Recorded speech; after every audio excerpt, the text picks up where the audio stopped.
أعوذ بالله من الشيطان الرجيم بسم الله الرحمن الرحيم بسم الله الحمد لله والصلاة والسلام على رسول الله رب اشرح لي صدري ويسر لي أمري واحلل عقدة من lisani yafqahu qawli. Bir 5-10 gün öncə Türkiyənin Bingöl şəhərindən bir müsəlman belə bir sual verdi və xahiş etdi. Mən də ona söz verdim ki, bu barədə bir səsli dərs edərəm. İnşallah paylaşarsınız. Sonra baxdım ki, bu mövzu da burada da var. Mövzu nədən ibarətdir? Türkiyədə bu mövzu məşhur mövzudur. Burada yox idi. Burada gəlib çıxıb. Burada da bu insanların içərisində danışılır. Türklər belə deyirlər buna, anlaşmalı boşanma. Küfürdür yoxsa yox. Nəyə qəsd edirlər? Anlaşmalı boşanma, yəni bir müsəlman ailə, qadın kişi şəriət qaydaları ilə boşanıblar. Lakin dünyəvi sistemin qeydiyyatında bunlar evlidirlər. Yəni əqidləri var, bizdə zaks deyirlər. Gedirsən məhkəməyə, pozdurursan bunu. Və belə qənaətə gəliblər və belə iddia edirlər ki, əgər biz şəriətlə boşanmışıqsa, artıq biz ərəvat deyilik.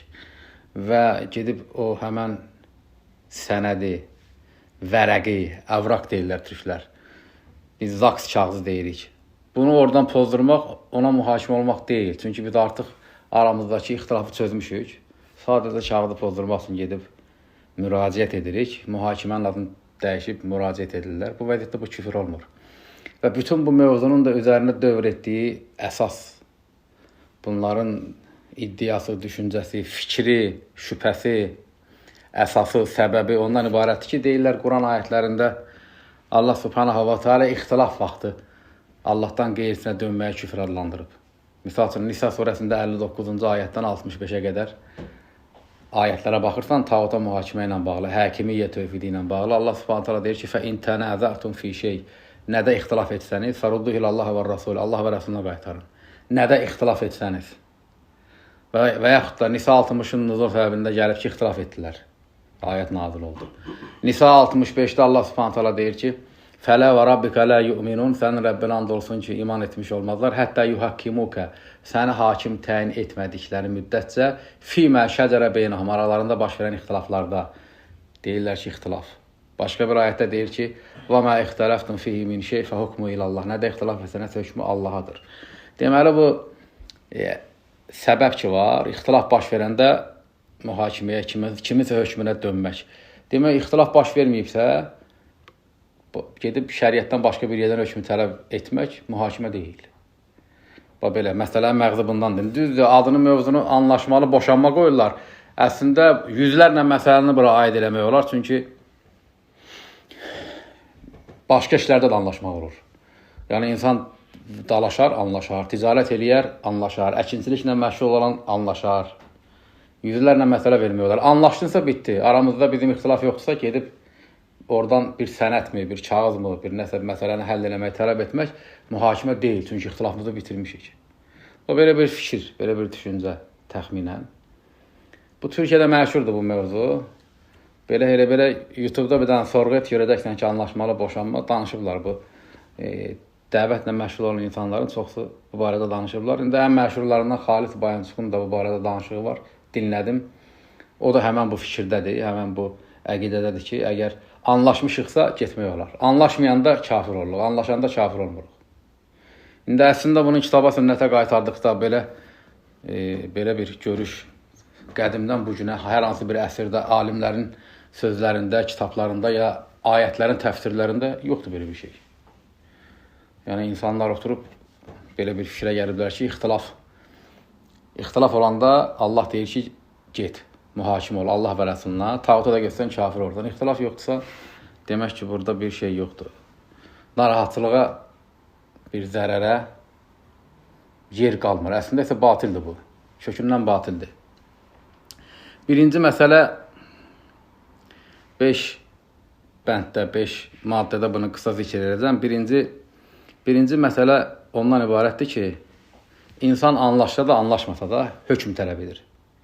Bir insan, 2 insan, daha çox insan tağutun hakiminin qarşısına çıxıb anlaşsalar və yaxud da anlaşmasalar yekun nəticədə hökm tələb edirlər. Şəriət də buna hökm verib, hökm tələb etməyə hökm verib.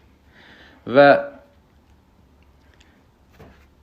tağuta mühakimə olmanın küfr olma dəlillərinə baxdıqda Allah Azza və Cəllənin kəlamında, ayətdə nə anlanır? Nisa 60 misal üçün. Niyə nazil olub? İki insan, bir yahudi, bir münafiq mübahisə edirlər. Və mübahisənin mövzusu nə idi? Bir çoxsuna sual verirsən, heç bilmirlər. Ola bilsin, heç müsəlmanların içərisində də insanlar var ki, bu incə yeri doğru bilmirlər, doğru yerinə qoymurlar. Mübahisə edənlər torpaq mübahisəsi edirdi. Ancaq əslində onların mübahisəsinin əsas səbəbi hakim idi.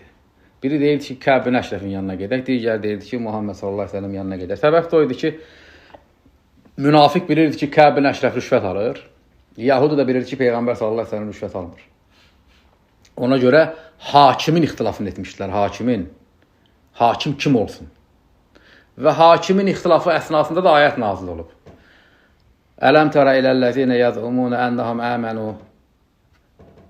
Gördün mü o kəslərə iddia edirlər ki, iman ediblər sənə və səndən öncə nazil edilənlərə. Nəyin ixtilafını edirdilər ki? Yəni kimin yanına gedək? Hakim seçirdilər, hakim. Allah Subhanahu taala da o əsnada ayət nazil etdi və həmən ayətin təfsirlərində belə bir maddə var. İnsanların çoxu bunu qaçırdır. Xüsusən bu şübhədə olanlar. İxtilaf olmasa, anlaşmışsansa mühakimə olmur, müraciət olur, küfür olmur. Demək, ərəb dilində belə bir feil var, ihtəkəmə deyirlər. İhtəkəmə hakim təyin etməkdir. Və bu Nisa 60-ın təfsirlərinə baxdıqda həmən o nuzul səbəbində təfsirçilər bunu zikr edirlər ki, yəni o ikisi ihtəkəmə hakim seçirdilər. Biri deyirdi ki, Kəb bin Əşrəf hakim olsun, biri deyirdi ki, Muhammed sallallahu əleyhi və səlləm hakim olsun. Və Kəb bin Əşrəfi hakim seçdiklərinə görə, yəni o münafiq onu seçirdi axı. Deyirdi ki, Kəb bin Əşrəf olsun, rüşvətlə öz işini həll etmək istəyirdi. Allah Subhanahu taala ona tağuta mühakimə olan adını verdi, hakim seçdiyinə görə. Deməli, ərəb dilində Mu'camul Gani kitabında deyilir ki, ihtəkəmə fil əmri qabilə təhkim. Hər hansı bir işdə ihtikam etmək, onun hakimliyini qəbul etmək deməkdir. Anlaşmalı boşanma olar deyən insana sonra getmək olar, hakimliyini qəbul edir. Anlaşsa da, anlaşmasa da, onu özün üçün hakim edirsən. Hakimlik də nəyin üzərində baş verir? Sənədin fəsx edilməsi üzərində. Yəni, heç ondan hökm gedib ora çatıb hökm tələb edənə qədər artıq onun hakimliyini qəbul eləmisənsə, bunun özü elə həmən mühakimə küfrünün birinci illətidir. İkinci illəti ondan hökm tələb etməkdir. Yuridunə ən yətəhəkəm ilə tağut. Təhəkəmə hökm istəməkdir. Çünki sən ora getdikdə sən ondan hökm tələb edirsən. Ya şifahi, ya yazılı. Dünyəvi məhkəmələrdə gedib insanlar hökmü şifahi tələb etmirlər. Onlara deyilir ki, otur, qarşına da bir nümunə qoyulur ki, iddia ərizəsi yaz və orada da sən həmən o hakimə müraciət edirsən, xahiş edirsən ki, bizim bu sənədimizi fəsx et. Yəni, bu da həmən o yazılı şəkildə hakimdən hökm tələb etməkdir. Sən evdə aranda olan nəyəsə ixtilafı çözsən də, talaq versən də, evi də bölsən, pulu da bölsən, uşağı da bölsən, mənası nədə ora gəldikdə yenə həmən şeyi yazırsan. Həmən o hökmü ondan tələb edirsən. Birincisi, ora gəlməmişdən qabaq sən evdə onun hakimliyini qəbul edirsən, ihtikam edirsən. Yəni, hakim kimi aranızda onu bir ölçü, hökm verən şəxs kimi təyin edirsən. Sonra gəlib ondan hökm tələb edirsən. Üçüncü də verdiyi hökmü qəbullanırsan. Üçü bir yerə cəm olur və yaxud da biri fərqi yoxdur. Hər üçü öz-özlüyündə bu mühakimə, tağuta mühakimə küfrünün illətləridir. Bir, ihtikam, hakimliyi qəbul etmək, ayətin nuzul səbəbində deyildiyi kimi. İkinci, hökm tələb etmək. Üçüncü, verdiyi hökmü qəbul etmək. Ancaq səbəbinə qayıtdıqda ki, ixtilaf baş versə edin, o səbəbdir. Çünki şəriətdə ixtilaf olmadan da qazidən hökm tələb etmək olur. Elə dünyəvi sistemdə də qazidən, məhkəmənin, hakimindən ixtilaf baş vermədən də hökm tələb edilir. Yəni, İslam məhkəməsində hakimin yanına yalnız ixtilaf olanda gəlmirlər. Hakim, misal üçün, hər hansı bir məsələ var ki, hökmün insanlar ondan soruşur, hökm verir. İxtilafsız. Misal üçün, Ramazan hilalının görsənməsini gözləyirlər İslam əmirliyində. Qazi hökm verir ki, sabah Ramazandır. Və insanlar oradan əməl edirlər. Və yaxud da hər hansı bir məsələdə insanlar ittifaq edirlər, gəlirlər hakim yanı, deyirlər ki, hökm verir. Misal üçün, bir bəldədir, bir məhəllədir, bir kənddir. İnsanlar yığışıblar, içlərindən bir dənə ən yaxşısını birini seçirlər, gəlib hakimə deyirlər ki, bunu bizim üçün məscid imamı təyin elə. və yaxud da bunu bizim üçün bizim kəndə kəndxuda təyin eləginən. Qazı da baxır o şəriətdə əhil olan şərtlər bunda varsa hökm verir ki, bunu sizə imam təyin etdim. Ancaq insanlar ixtilaf edib gələ bilərlər. İkisini gətirə bilərlər ki, yarısımız deyirik bu olsun, yarısımız deyirik bu olsun. Hakim də baxacaq ki, imam soruşacaq Qurandan nə qədər bilirsən, sən nə qədər bilirsən, sən sünnətdən nə qədər bilirsən. Şəriətlə biləcək ki, biri o birisindən daha əfsəldir, hökm verəcək ki, o yox bu olsun. Deməli, insanlar ixtilaf olanda da gedirlər mühakiməyə, ittifaq edəndə də gedirlər mühakiməyə. Əsas odur ki, gedib buradan hökm tələb edirlər. Yəni, məhkəmənin xaricində, mühakimənin xaricində anlaşıb və yaxud da anlaşmayıb ora gəlməklərinin bir şəriətlə fərqi yoxdur. O da mühakim olur, bu da mühakim olur. İxtilaf edən də, ittifaq edən də. Çünki hökm tələb edir. Bu birinci məsələdir. Qaçırtdıqları yer. Ki, yəni, ixtilaf baş verməsə də, sən onun hakim kimi qəbul edirsən. Adını dəyişib qoya bilərsən, hakim deyil, o hökm verməyəcək. Adını dəyişib deyə bilərsən ki, mühakimə deyil, bu müraciətdir. Ancaq isim həqiqəti dəyişmir. Çünki adam hakimdir və hökm verəcək. İkinci məsələ, bu etiqadın sahibi İslam şəriətində üzərində ittifaq edilmiş bir küfür növü olan cuhud küfürünə cavaz vermiş olur. Cuhud küfürü nədir? Nifaq küfürünün əksi. Nifaq küfürü nədir? İnsanın qəlbində iman yoxdur, ancaq dilində var. Münafiq. Zahirdə müsəlmandır, batində isə kafirdir. Bu bir küfür növüdür. Nifaq küfürü deyilir buna Allahın kitabında. Allah subhanahu wa ta'ala deyir ki, yəquluna bi əlsinətihim mə leysə fi qulubihim. Onlar, yəni münafiqlər, qəlblərində olmayan şey dillərlə deyən kəslərdir. Yəni qəlbində iman yoxdur, dilində var. İndi nifaqın əksi necə olur? Küfür, cuhud küfürü. Qəlbində var iman, ancaq dilində küfür var. Münafiqin əksi bizdə bu Bakı əhli yahudilərə keçmişdə cuhud deyirdilər. Niyə? Çünki yahudilər içlərində inanırlar, İslam haqdır, üzdə küfür edirlər. Münafiqin əksidir yahudi. Yəni, bu məsələ ilə bunun əlaqəsi nədir bir-biri ilə? Anlaşmalı boşanmaya gedən bilir ki, o tağut hakimidir. Qəlbində inanır ki, onun verdiyi hökm batildir və s. və ilə axır. Yəni, qəlbində bilir. Lakin əməlində nə edir? Küfür edir. Yazı ilə gəlib müraciət edir ki, bizim nikahımızı fəsx et. Allah subhanahu wa ta'ala deyir ki, cuhud küfrü ilə bağlı فَإِنَّهُمْ لَا يُكَذِّبُونَكَ وَلَكِنَّ الظَّالِمِينَ بِآيَاتِ اللّٰهِ يَجْحَدُونَ Ənam surəsinin 33-cü ayətində Allah subhanahu ta'ala deyir ki, ey Muhammed, onlar səni yalanlamırlar. Yalanlamırlar, yəni qəlblərində inanırlar. Lakin zalimlər dilləri ilə yalanlayır. Allah subhanahu ta'ala deyir. Yəni, ürəyində inanır, haqdır, dilində isə küfr edir. Və yaxud da başqa bir ayətdə Allah subhanahu ta'ala deyir ki, Nəml surəsində 14-cü ayətdə وَجَهَدُوا بِهَا وَإِسْتَيْقَنَتَ أَنْفُسُهُمْ ظُلْمًا وَعُلُوًّا Onlar öz nəfslərində yəqin inandıqları bir şey dillərində küfr etdilər. Bu cuhud küfrüdür. Anlaşmalı boşanmaya cavaz verən insan cuhud küfrünə cavaz verir. Cuhud küfrünə, cuhud. Yəni, qəlbində tağut məhkəməsinin batil olduğuna inanır və ona mühakimə olmadığı zənnindədir. Lakin sözündə gəlir ondan xahiş edir, yazılı şəkildə ki, bizi boşa. Cuhud küfrünə cavaz vermiş olur. Demək,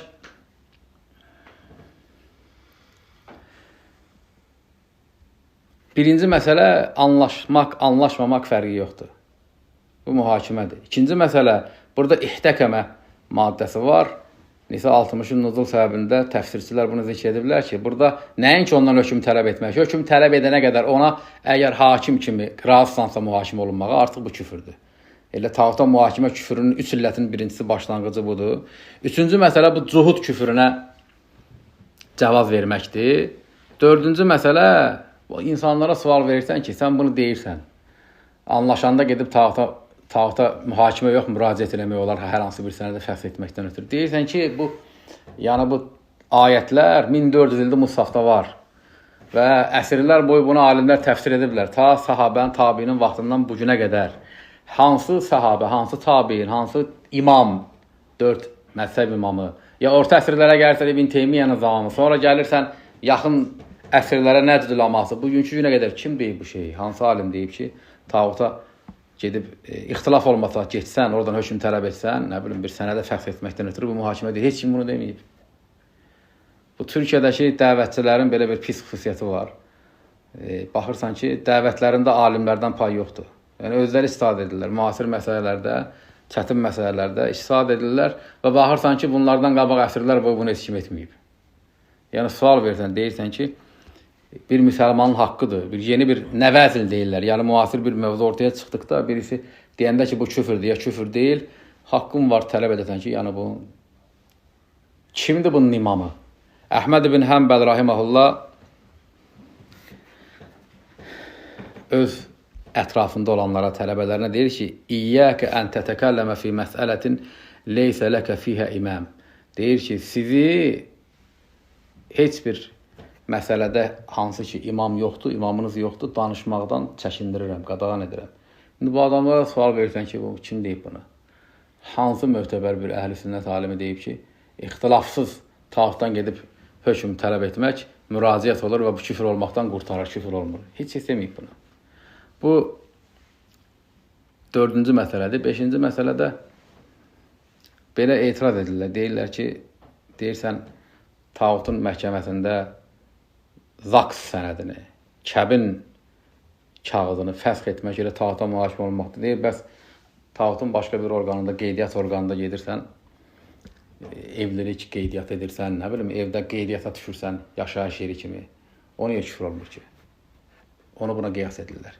Və qiyas da batildir. Niyə? Çünki şəriət, Allahın kitabı tağuta mühakimə olanı təşkil edib. Tağut dövlətinin hər hansı bir sistemində, idarəsində qeydiyyatda olmağı küfr adlandırmayıb. Peyğəmbər sallallahu əleyhi və səlləm Məkkəli idi. Və Məkkədə, yəni oralı olduğuna görə ordunun yaşama hüququ var idi. Peyğəmbər sallallahu əleyhi və səlləmin zamanında Məkkədə Məkkənin qanun qaydasını Darul Nədəvə nizamlayırdı. Darul Nədəvə. Peyğəmbər sallallahu əleyhi və səlləm də Məkkəli idi. Və Məkkəlilərin dinini pislədiyinə görə Məkkə xalqı düşmənçilik, Məkkənin əmirləri Darul Nədəvə Peyğəmbərlə düşmənçilik edirdi. Və Əbu Talib də Peyğəmbər sallallahu əleyhi və səlləmin əmisi, Peyğəmbərin Məkkədə yaşamaqdan ötürü kəfili idi. Allah Rəsulunun əmisi Əbu Talib vəfat etdikdə Peyğəmbər sallallahu əleyhi və səlləm Taifə getdi. Taifdən qovdular. Bir də Məkkəyə qayıtdıqda buraxmadılar. Dedilər ki, yəni sənin vətəndaşlığına xitam verilib. Müasir təbirlə desək. İndi də orada bir insan gedir, hardansa qayıdır, deyirlər vətəndaşlığına xitam verilib. Gələ bilməzsən bu ölkəyə. Deməli, Məkkədə yaşayan Mutim bin Ali adında bir yaşlı bir insan, bir hörmətli bir insan gəlir Peyğəmbər sallallahu əleyhi və səlləmə yenidən kəfil durur, Peyğəmbər bir də Məkkəyə daxil olur. O zaman bu işlər şifahi baş verirdi. İndi yazılı baş verir, çünki insan çoxdur. O dövrdə kim deyil. Ancaq şəriətlə bir məsələnin, bir hadisənin şifahi və yaxud da yazılı baş verməsinin heç bir fərqi yoxdur şəriət mizanında. Və Peyğəmbər sallallahu əleyhi və səlləm Məkkəyə Mutim bin Adiyin kəfilliyi ilə bir daha daxil olub yaşamağa girdikdə, həmin o icazəni verən orqan Darul Nədəvə idi. Qeydiyyatdır. Demək ki, bu halaldır. Bir küfür dövlətində bir müsəlman orada doğulubsa, oranın vətəndaşıdır. Və həmin o küfür dövlətinin vətəndaşlıq kağızını hər hansı bir küfür qurumu verirsə, bir dövlət qurumu verirsə, Peyğəmbər onu şifahi alıbsa, bir gün bir onu yazılı alan müsəlman halal bir iş görür. Təbii ki, orada küfür, əgər əhdləşmə, söz, vaxt, bunlar istisna. Sırf yaşamaq üçün icazəni almaq bu küfür deyil. Ona görə də bu qeydiyyatı mühakiməyə qiyas eləmək doğru şey deyil. Biri şəriətdə əslən var, halal bir şeydir. Ancaq tağuta mühakimə olmaq, ondan hökm tələb etmək də bu isə başqa bir şeydir. Bunun ikisini bir-birinə müqayisə etmək doğru deyil. Çünki eyni şeylər deyil. Xülasə mövzunun sualın cavabı ondan ibarətdir ki, insan tağutun məhkəməsindən istəyir, anlaşdı, getdi, hökm tələb etdi və yaxud da anlaşmadı. Şəriət mizanında, şəriət tərəsində bunun fərqi yoxdur. Çünki ixtilaf məsələsi həmən ayətlərdə səbəb kimidir. Yəni, ixtilaf baş verdikdə Allah Azza və Cəllə əmr edir ki, Allaha və Rəsuluna dönün. Və ixtilaf baş verdikdə tağuta dönənləri təşkir edir. Allah Subhanahu wa Ta'ala imanlarını boş adlandırır. Lakin məsələnin özü hökmün illəti. Səbəb deyil, ixtilaf deyil. Məsələnin küfr olma illəti hakim seçməkdir. Hakim seçməkdir. Məsələnin küfr olma illəti hakimdən hökm tələb etməkdir. Məsələnin küfr olma illəti hakimin verdiyi hökmdən qəbullanmaqdır. Onu tətbiq etməkdir, infaz etməkdir. İnsan arasında baş verən ixtilafı çözdükdən sonra tağutun məhkəməsinə gedir, hakim seçir. Heç ora gedməmiş küfr edir. İkinci gedir ondan hökm tələb edir. Nə olsun ki, sən evdə anlaşmısan? Sən ondan hökm tələb edirsən və yazılı tələb edirsən. Və sonra da o sənə hökm verir və sən də hökmü qəbullanırsan. Deyirlər ki, anlaşıldıqda küfür olmur. Əslində, həqiqətdə heç anlaşılmayıb. Niyə? Çünki əgər insan anlaşıbsa, niyə gedir ki ora? Demək ki, bunların arasında o zaksı fəsx etmək anlaşmamazlığı var ki, ora gedirlər. Əslində anlaşmıyorlar. Adını anlaşma qoysalar da belə, əslində anlaşmayıblar. Ancaq əl-mühim anlaşsalar da, anlaşmasalar da tağuta mühakimə olurlar. Tağuta mühakimə olmaq da kitab və sünnətdə açıq bir küfür. İslam hazır nəqid bir əməldir. Yalnız mötəbər bir ikrah durumunda mübah ola bilər. Bitdi. Yəni bu əqidə sahibləri dində olan, dindən bilinən zəruri bir məsələdə küfrə yol verirlər. Yəni ayətin üzərindən batilcəsinə bir istifadə edirlər ki, ixtilaf baş versə, keçsən, kafir olsan, ancaq ittifaq baş verəndə gedib mühakimə ola bilərsən. Nəyə bənzəyir? Bir kahindən gedib qeyblə bağlı olan bir məsələni soruşmaq, soruşdurduqdan sonra da onun dediyini təsdiqləmək küfürdür. Kitabda, sünnətdə Allah və Rəsulü bu əməlin sahibinin, bu əməlinin, bu sözünün, bu etiqadının küfür olduğunu hökm verib. Kənardan baxırsan, bir insan kahinin yanına gəldi, bir müsəlman, dedi ki, uşağım itib, yerini soruşuram səndən. Kahin də buna qeybdən xəbər verir ki, uşağın falan yerdədir. Və bu adam da onun dediyini təsdiqləyir. Nə hökmü verir şəriət bu adama? Kahinə soruşdu, kahinin dediyində qəbullandı, küfür etdi. İndi bunun ardınca bu adam qayıdıb bidət ki, mən uşağın yerini bilirdim, elə-belə soruşurdum.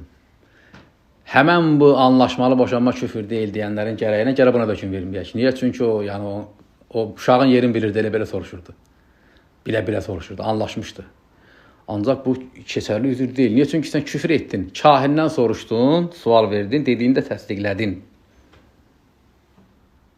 Çox buna misallar vermək olar.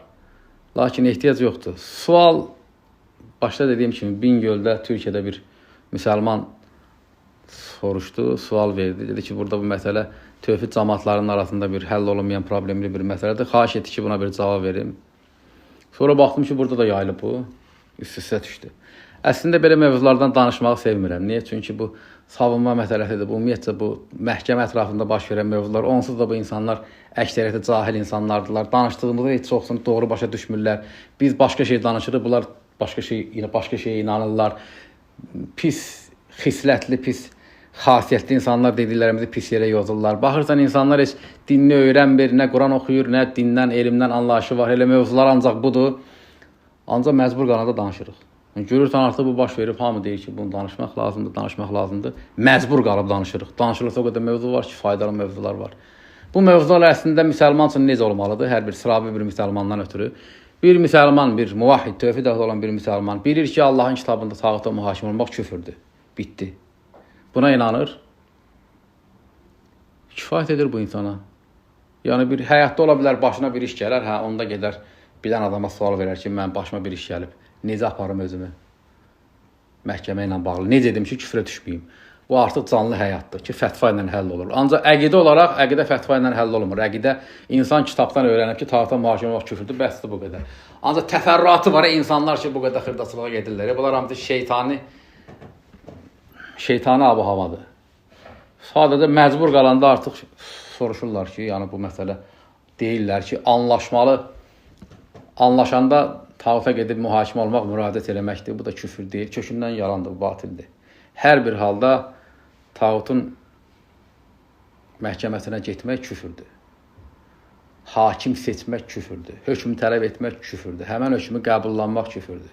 Anlaşdın və yaxud da anlaşmadın, fərqi yoxdur.